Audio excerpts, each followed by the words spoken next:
We're gonna be here in Cebu for 3 days. Why are we in Cebu? This is parang pit stop namin papuntang Masbate. Kikitain natin yung mga kamag-anak natin sa Masbate. But for now, we'll take advantage of this Cebu layover. The vibe of this hotel is giving. So we're just gonna stay in the hotel tomorrow. But later tonight, we're gonna go out. Hindi ko naman hinahanap-hanap ang lechon. Pero, you know, when in Cebu, we're gonna unpack, cozy up. Baka mag-nap lang tayo. Kasi ang aga ng flight natin kanina. Welcome to Cebu, my friends.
Magandang umaga.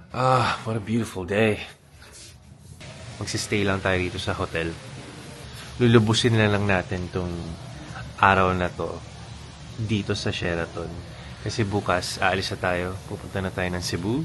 Pupunta na tayo ng Masbate pala. Sorry. Kakagising ko lang. Pagising pa lang yung utak natin. Pasensya na. So, i-enjoy natin yung amenities ng Sheraton today. We're going to check out their pool, their beach, their gym, and then later tonight we're going to have dinner at their restaurant. Last night we went to Buhi, Last night we went to Buhi, so yeah. But tonight we're going to check out their restaurant, Cinco Cien. I'm sorry, my face is so puffy. Ganyan lang talaga yung mukha ko every morning. So sorry. You know what? I need coffee. Hingin na lang tayong coffee since we don't eat breakfast. This is such a long hallway.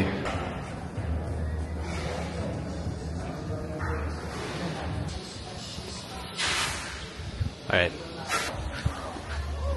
This is their pool area, look. Pupunta tayo dyan mamaya. I-check na rin natin yung breakfast nila kung anong meron. Okay, tomorrow we'll have breakfast. But today, I feel like fasting today, so tomorrow we'll do that. Okay, let's go get that coffee. We got our coffee. Andiyan tayo kagabi sa Buhi.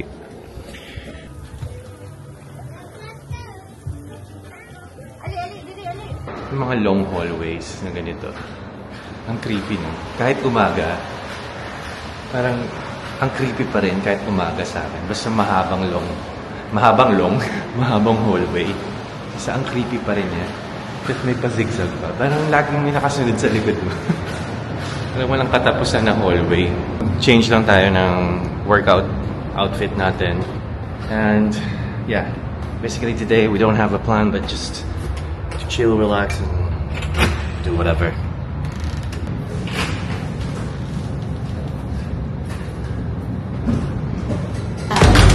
Can't stop, won't stop. I can't stop, won't stop. Can't stop, won't stop. Can't stop. Can't stop, won't stop. Can't stop, won't stop. Can't stop, won't stop. Can't stop.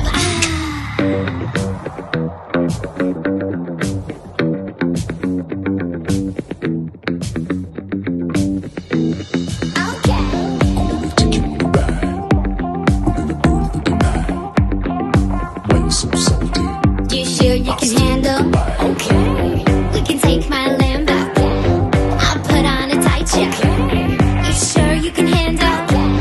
We be faster than Django. Can't stop, can't stop, can't stop, can't stop, can't stop, can't stop. Can't stop, won't stop. I can't stop, won't stop. Can't stop, won't stop. Can't stop. Can't stop, won't stop. Can't stop, won't stop. Can't stop, won't stop. Can't stop. We're gonna go to the beach later. Beach is somewhere there. Try and read more chapters from this book. Tagal ko nang hindi natatapos.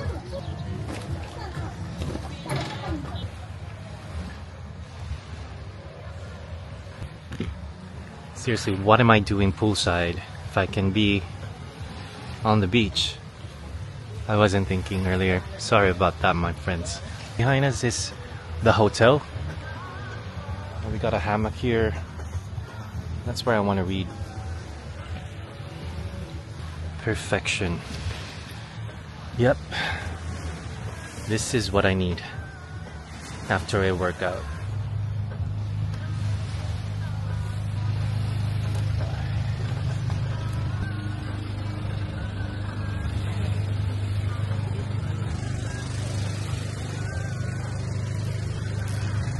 Hold on.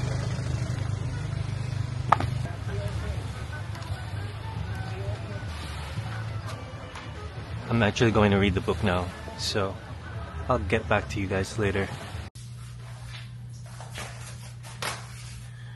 Hello, this is our last night here in Cebu, because tomorrow we have a flight to Masbate.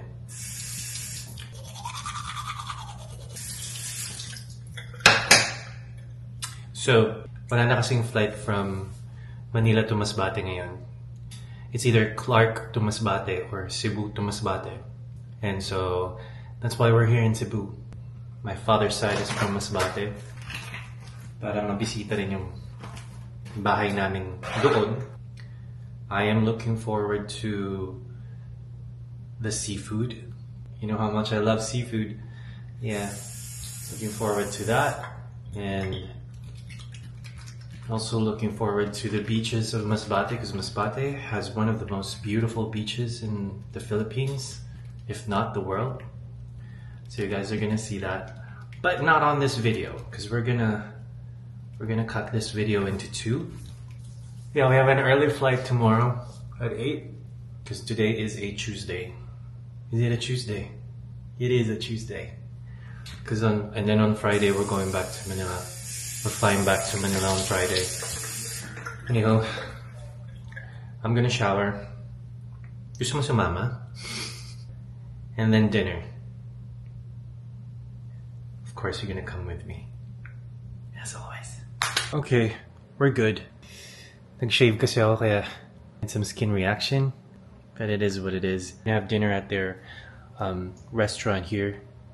Cinco Shin. As always, we're wearing a white shirt. You're probably asking, nagpapalit ba ng damit si Kian? Nope, hindi ako nagpapalit ng damit. Isa lang damit ko. Sa buong buhay ko. Isa lang lagi. Puti lang. Gutom na rin tayo. So, perfect timing. Alrighty. They have a convenience store here. Well, it's actually a boutique. But let's try. I might need something here. Hold on. They don't have what I'm looking for. Okay, so nagpabili na lang tayo. Tawag nung app nila is Maxim. So parang Grab. So buti na lang. Kasi walang tricycle dito sa loob. Eh kung gusto mo mag-jeep, maglalakad ka pa palabas. Eh medyo may kalayuan din. So pabili na lang tayo. We're gonna stop at Buhi muna again. Kung saan tayo kagabi. Kasi 6 o'clock pa yung dinner natin. So we're gonna go to Buhi first because it's happy hour. You gotta smile when you say happy hour. Here we are. Where are you, babe? Here we are. All right.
Hello guys, the food was great. We're gonna have an early night tonight because tomorrow maaga yung flight natin. So I'll see you guys in Masbate. And if you haven't been to Masbate, I think you're gonna like it. Good morning guys. Today we're going to Masbate. Excuse the puffy face again, it's still morning. And yes, I am wearing white. Why? It's the only shirt I got. The one and only white shirt. Packed and ready to go. Showered and ready to go. We don't have caffeine yet. So we're gonna get coffee and then airport and then Masbate. Alright. Hello guys, we made it to the airport. Ang ganda rito, no? Wala masyadong pasahero. Marami tayong oras na pwede natin gawin dito sa airport. Kailangan ko ng t-shirt. So bibili tayo dito sa Island Souvenirs ng t-shirt. $2.99. Hello. Okay, we made it through to security. Alam mo, sa totoo lang, mas maganda pa yung airport nila rito kaysa sa Manila. Mas maganda yung airport ng Cebu kaysa sa Manila. Yes. I said it, alright.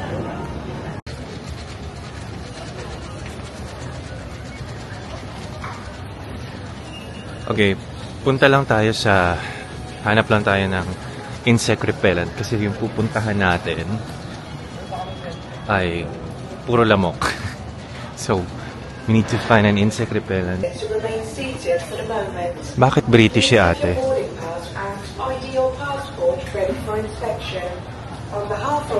To Jebs or not to Jebs?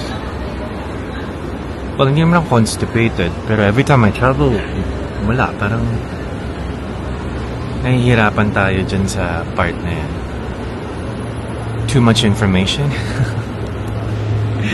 We're waiting for boarding. Thank you so much for watching. I'll see you guys on the next vlog, okay? But let me just Are we gonna Jebs or not to Jebs? Jebs or not Jebs? Okay, Jebs tayo. Mag-iiwan tayo ng something dito sa Cebu. Something to remember me. Okay.